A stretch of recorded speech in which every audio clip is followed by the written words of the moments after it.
Chapter 951. Wilbur cried out upon sensing that his spiritual energy could not be used.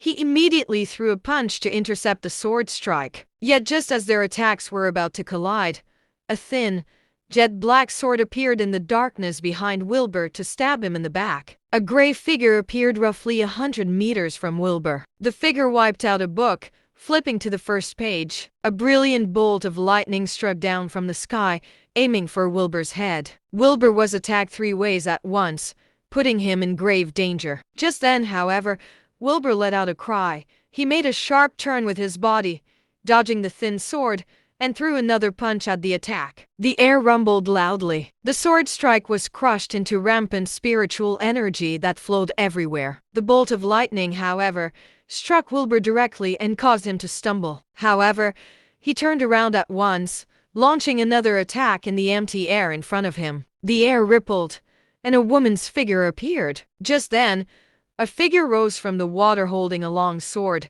staring coldly at Wilbur. The woman was bent over from the impact of the attack. "That was impressive, Trevor Penn." An alluring-looking lady smiled at Wilbur holding a thin, jet-black sword. Wilbur glanced at the 3 people coldly.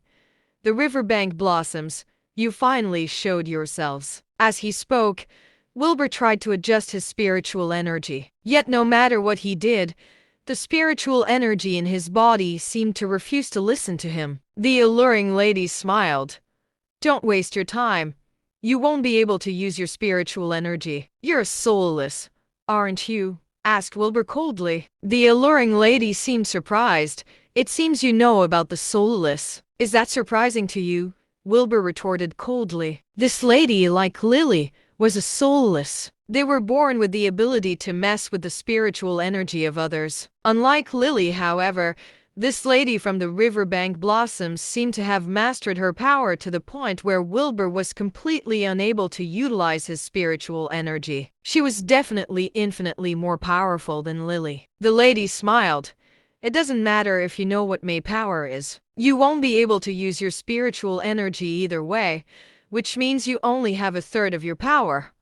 I'm sure we'll be able to kill you, considering the fact that we're all at the sanctuary level. That's for you to find out."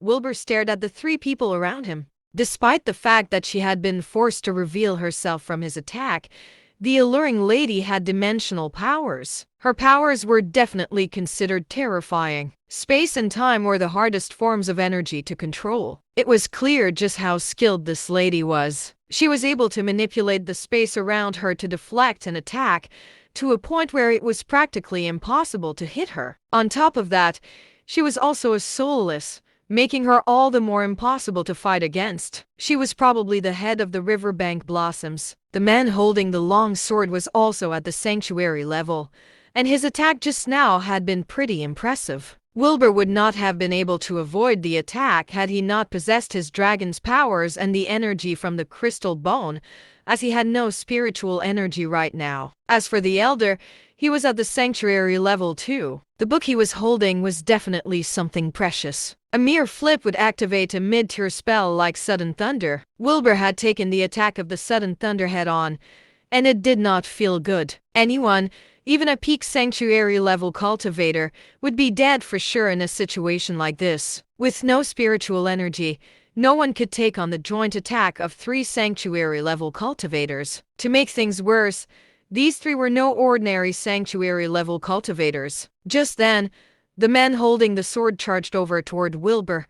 The sword left a trail of hundreds of sword shadows, swinging over in a fierce attack.